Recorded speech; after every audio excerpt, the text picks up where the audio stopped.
Everybody say, what's up? What's up? Oh, Lord, that was loud. All right, where were we? Let's see. Whatever Vizzini said, Fezzik did, and if that meant crushing the head of the man in black, so be it. But not by ambush, not the coward's way, nothing unsportsmanlike. His parents had always taught him to go by the rules. Fezzik stood in shadow, the great rock tight in his great hand. He could hear the footsteps of the man in black coming nearer, nearer. Fezzik leaped from hiding and threw the rock with incredible power and perfect accuracy. It smashed into a boulder a foot away from the face of the man in black. "I did that on purpose," Fezzik said, picking up another rock and holding it ready. "I didn't have to miss." "I believe you," the man in black said. They stood facing each other on the narrow mountain path. Oh, we have a question already, yes. Why are you raising your hand? Oh, you're just twitching? You're just stretching? Some calisthenics? Moving on. Thank you, Nico. They stood facing each other on the narrow mountain path. "Now what happens?" asked the man in black. "We face each other as God intended," Fezzik said. "No tricks, no weapons, skill against skill alone." "You mean you'll put down your rock and I'll put down my sword and we'll try to kill each other like civilized people, is that it?" "If you'd rather I can kill you now, I'm giving you a chance." "So you are, and I accept it," said the man in black, and he began to take off his sword and scabbard. "Although, frankly, I think the odds are slightly in your favor at hand fighting." "Yes." So they want to chop the men in black's head off? Who's they? Who said anything about chopping his head off? They're fighting hand to hand as God intended. They just want the man in black dead. This is why it's going to take a half an hour to get through 5 pages. All right. "I'll tell you what I tell everybody," Fezzik explained. "I cannot help being the biggest and strongest. It's not my fault." "I'm not blaming you," said the man in black. "Let's get to it then," Fezzik said. And he dropped his rock and got into fighting position, watching as the man in black slowly moved toward him. For a moment, Fezzik almost felt wistful. This was clearly a good fellow, even if he had killed Inigo. He didn't complain or try to beg or bribe. He just accepted his fate. No complaining, nothing like that. Obviously a criminal of character. Was he a criminal, though, Fezzik wondered. Surely a mask would indicate that. Or was it worse than that? Was he disfigured? His face burned away by acid, perhaps, or perhaps born hideous. "Why do you wear a mask and hood?" Fezzik asked. "I think everybody will in the near future," was the man in black's reply. "They're terribly comfortable." He was talking about COVID, you know. Oh, no, he wasn't. He was talking about a different kind of mask. You all right? You okay? All right. They faced each other on the mountain path. There was a moment's pause, and then they engaged. Fezzik let the man in black fiddle around for a bit, tested the man's strength, which was considerable for someone who wasn't a giant. He let the man in black feint and dodge and try a hold here or a hold there. Then, when he was quite sure the man in black would not go to his maker embarrassed, Fezzik locked his arms tight around.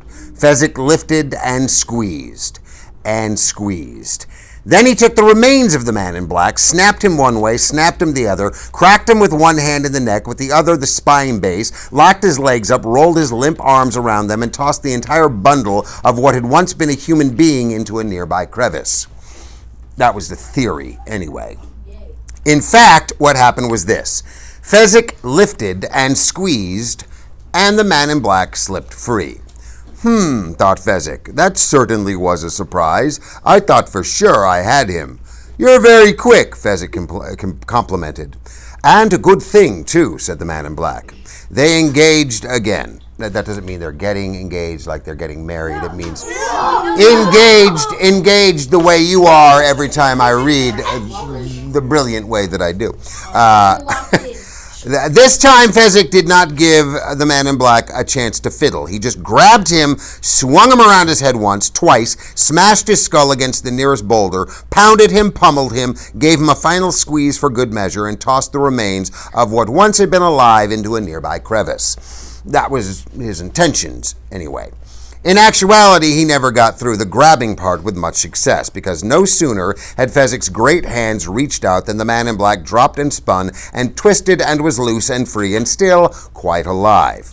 "I don't understand a thing that's happening," Fezzik thought. "Could I be losing my strength? Could there be a mountain disease that takes your strength? There was a desert disease that took my parents' strength. That must be it. I must have caught a plague. But if that's it, why isn't he weak? No, I must still be strong. It has to be something else. Now, what could it be? Suddenly he knew. He had not fought against one man in so long, he had all but forgotten how. He had been fighting groups and gangs and bunches for so many years that the idea of having but a single opponent was slow in making itself known to him, because you fought them entirely differently. When there were 12 against you, you made certain moves, tried certain holds, acted in certain ways. When there was but one, you had to completely readjust yourself. Quickly now, Fezzik went back through time. How had he fought the champion of Sendiki? He flashed through that fight in his mind. He reminded himself of all the other victories against the other champions. He remembered fleeing Constantinople because he had beaten their champion so quickly, so easily. Yes, Fezzik thought, of course. And suddenly he readjusted his style to what it had once been. But by that time, the man in black had him by the throat, as is illustrated in this illustration. What is kill him? It's the man in black around Fezzik's throat.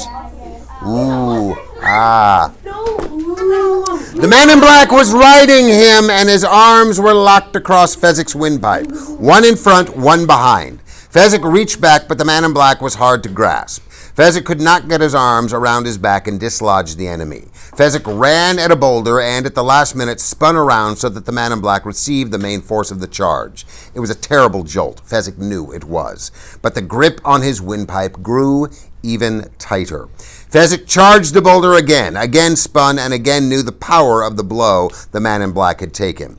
But still the grip remained. Fezzik clawed at the man in black's arms. He pounded his giant fists against them. But now he had no air. Fezzik continued to struggle. He could feel a hollowness in his legs now.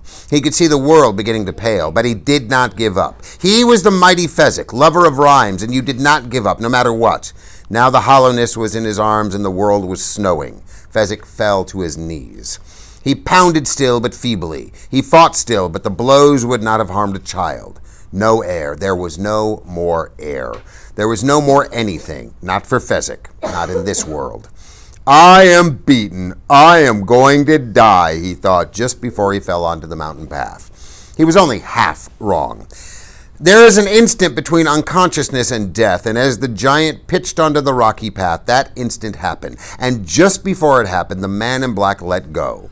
He staggered to his feet and leaned against a boulder until he could walk. Fezzik lay sprawled, faintly breathing. The man in black looked around for a rope to secure the giant and gave up the search almost as soon as he had begun. What good were ropes against strength like this?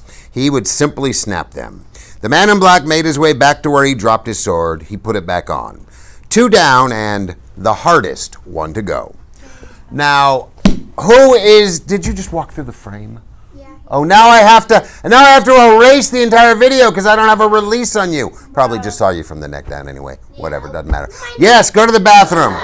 Just as soon as we're about to engage in this scintillating conversation. So he says 2 down and the hardest one to go. Why is he considering the third one to be the hardest one that he's facing? Yes.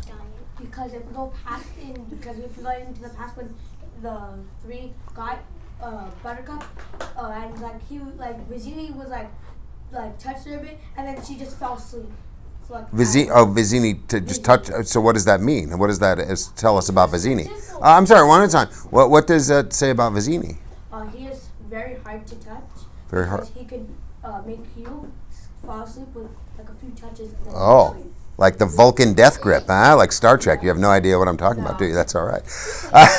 All right, so you think it's because he knows some sort of sneaky grips that render people unconscious. Sure, what else? Yes, sir? Hostage. Hostage. Just one word. Hostage. Okay, moving on. No, what are you talking about? Hamburger. Me? Yes. A hostage. It's a person that... I know what a hostage is, but what he's afraid of Vizzini the most because hostage. I don't understand what you're saying. Because he might kill the hostage and then because Vizzini has Buttercup as the hostage. But why? But does that tell us why the man in black thinks Vizzini is the hardest? I mean, he's gone up against Inigo, who is arguably one of the greatest swordsmen in the world. He's gone up against Fezzik, who is certainly one of the strongest people in the world, why does he think the short little hunchback Sicilian is going to be the most difficult one to conquer? Yeah. You've been over here flailing your arms and everything, and then I call you and you're like, yes, what? It's probably because he is scared that he's gonna kill the hostage. Okay, so Like basically what he said. so what he said. I have a better. What? Okay, so let's talk about this real quick. So with Inigo, his strength is the sword, right? The skill with the sword. So he went up against skill. He went up against strength. What is he going up against with Vizzini, with the Sicilian? Oh, yes. Yes, Maverick. He doesn't know what Vizzini's strength is. What do you think Vizzini's strength is? He's smart, right? So he went up against skill. He went up against strength, and he went up against brains, right? Or he's going up against brains. So that's probably why he's most afraid, or that he believes that Vizzini is going to be the hardest one to conquer. All right, but this we won't find out until tomorrow. Everybody say goodbye. Bye. All right. Dear Lord.